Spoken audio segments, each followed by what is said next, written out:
To my channel tech JDPC. आज हम ई SIM के बारे में बोलेंगे।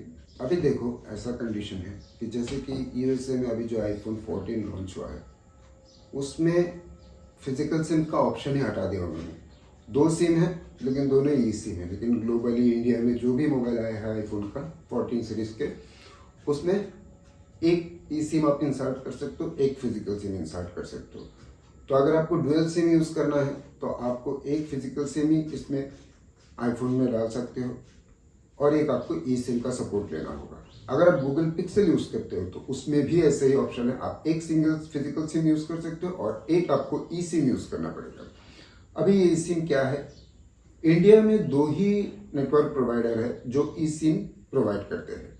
एक है एयरटेल, दूसरा है जियो। आज की वीडियो में हम सिर्फ एयरटेल की ई सिम में कन्वर्ट करने की प्रोसेस को बताएंगे। ई सिम का फुल फॉर्म होता है एम्बेडेड सिम। टेक्निकली इसको एम्बेडेड यूनिवर्सल सर्किट कार्ड या फिर वर्चुअल सिम भी कहा जाता है। वो फिजिकली होता नहीं है, एक सॉफ्टवेयर के थ्रू आपके मोबाइल पे इंस्टॉल होता है। अभी एयरटेल की ई सिम में कन्वर्ट करने की प्रोसेस क्या है वो हम आपको बताएंगे स्टेप बाय स्टेप। अगर आपके पास एयरटेल का प्रीपेड या पोस्टपेड कोई भी सिम हो तो आप उसको कैसे सिम में कन्वर्ट कर सकते हो।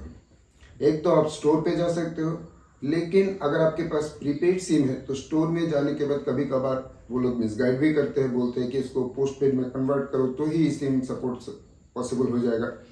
या फिर अगर आप रिटेलर के पास जाते हो तो रिटेलर कभी कभार चार्जेस कर देता है। लेकिन आप घर बैठे बिना एक पैसा खर्च किए आप आराम से ई सिम में कन्वर्ट कर सकते हो। अगर आपके पास एक एयरटेल के ई सिम है और ई सिम सपोर्टेड डिवाइस है, आईफोन हो, पिक्सल फोन हो या कोई और डिवाइस जो ई सिम को सपोर्ट करता है, जैसे सैमसंग गैलेक्सी नोट 20 अल्ट्रा, उसमें भी ई सिम का सपोर्ट है। तो इसके लिए आपको पहले जो करना होगा वो है आपकी ईमेल एड्रेस को उस नंबर के साथ रजिस्टर करना होगा। इसके लिए 2 तरीका है, या तो आप एयरटेल थैंक्स ऐप्स में जाओ या फिर कस्टमर केयर को कॉल करो। एयरटेल थैंक्स ऐप्स में आप जाओगे तो एयरटेल थैंक्स ऐप्स में जाकर प्रोफाइल में जाओ, वहाँ आप ईमेल को ऐड कर लो। ये एक प्रोसीड्यूर हो गया। आपको इतना तामझाम पसंद नहीं है तो आप सीधा 1-to-1 में कॉल करो, कस्टमर केयर से बात करो, उनको बोलो कि मुझे ये ईमेल मेरे मोबाइल नंबर के साथ कनेक्ट करना है। फिर आप उसको आपका ईमेल एड्रेस बताओ, वो आपको रजिस्टर कर देगा। थोड़ी देर बाद आपके पास एक मैसेज आ जाएगा कि आपका ईमेल मोबाइल नंबर के साथ रजिस्टर्ड हो चुका है। एक स्टेप खत्म हो गया। अभी आपको और एक काम करना है, आपको सिर्फ एक एसएमएस भेजना होगा।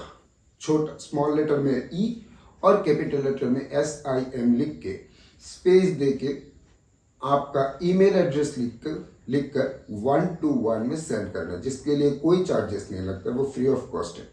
आप ये SMS करने के बाद तुरंत वहाँ से एक रिप्लाई आ जाएगा, क्या आपके पास सही में ई सिम सपोर्टेड डिवाइस है। अगर है तो 1 प्रेस करो और इसके लिए आपको 60 सेकंड का टाइम दिया जाएगा। 60 सेकंड में आप 1 प्रेस कर दीजिए, काम कंप्लीट हो गया। उसके बाद आपको और कुछ नहीं करना है, थोड़ी देर इंतज़ार करना है। थोड़ी देर बाद आपको एक मेल भी आ जाएगा और एक SMS भी आ जाएगा कि आपका ई सिम की जो QR कोड है वो आपकी रजिस्टर्ड ईमेल पे भेज दिया गया है। अब आपको ईमेल खोलना है। वहाँ पर खोलने के बाद आप देखोगे कि एक QR कोड आया है और एक स्टेप भी उसमें दिया रहता है कि कैसे कन्वर्ट किया जाए। उसके बाद आपको करना क्या है, जिस डिवाइस में आप ई सिम इंस्टॉल करना चाहते हो उस डिवाइस में जाओ, पहले सेटिंग में जाओ, फिर मोबाइल डाटा में चले जाओ। मोबाइल डाटा में जाने के बाद आपको ऐड ई सिम का ऑप्शन मिलेगा। ऐड ई सिम में क्लिक करो। ऐड ई सिम में जैसे ही आप क्लिक करोगे तो वो आपको ऑप्शन देगा, एक QR कोड का एक स्कैनर खुल जाएगा। अभी आपको क्या करना है, आपकी मेल पे जो इस QR कोड आया है या तो इसका प्रिंट आउट ले लो या इसका स्क्रीनशॉट लेके किसी दूसरे मोबाइल पे भेज दो। फिर उस QR कोड को आप इस स्कैनर से स्कैन करो। कंप्लीट। इतना करने के बाद आपकी डिवाइस में ई सिम इंस्टॉल हो जाएगा। ध्यान में रखिएगा, ये QR कोड सिर्फ एक बार के लिए वैलिड है, 1 टाइम यूज़ के लिए है। एक बार आपने स्कैन कर लिया उसके बाद ये काम नहीं करेगा, यानी कि अगर आप सोच रहे हो कि एक बार मेरे पास 2 डिवाइस है, सिम सपोर्टेड, मैंने एक में स्कैन कर लिया, थोड़ी देर बाद आपने सोचा कि नहीं मुझे दूसरे डिवाइस में करना है, तो दूसरे डिवाइस से आप उसको स्कैन करने की कोशिश करोगे तो वो काम नहीं करेगा। ठीक है, ये है इसकी प्रिकॉशन। अब देखो, अगर आपके पास पहले से ही एक डिवाइस में ई सिम इंस्टॉल्ड है, लेकिन आपने सिम डिवाइस अपग्रेड किया है और उस डिवाइस में आप उसी सिम को कन्वर्ट करना चाहते हो, तो आपको क्या करना है? इसके लिए प्रोसीड्यूर थोड़ा डिफिकल्ट है। इसके लिए आपको फिर से स्टोर में जाना ही पड़ेगा या रिटेलर के पास जाना ही पड़ेगा। जो आपका ई सिम है वहां से आपको एक फिजिकल सिम में फिर से कन्वर्ट करना पड़ेगा और वो फिजिकल सिम मिलने के बाद आपको वही प्रोसीड्यूर करना है जो मैंने अभी पहले बताया है। बस यहाँ पर एक स्टेप, पहला जो एक स्टेप था वो नहीं करना है, मतलब आपको फिर से ईमेल एड्रेस को रजिस्टर करने की जरूरत नहीं है।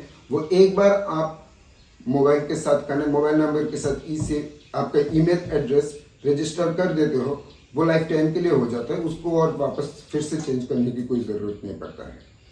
यही थी प्रोसीड्यूर ई सिम में कन्वर्ट करने की सिंपल और आसान तरीका, जिसमें आप घर बैठे बिना एक पैसा खर्च किए आप आराम से ई सिम में कन्वर्ट कर सकते हो। ना ही आपको किसी रिटेलर के पास जाना है, ना ही किसी स्टोर पे जाना है, आराम से आप इसको ई सिम में कन्वर्ट कर सकते हैं। Thank you for watching the video. नमस्कार।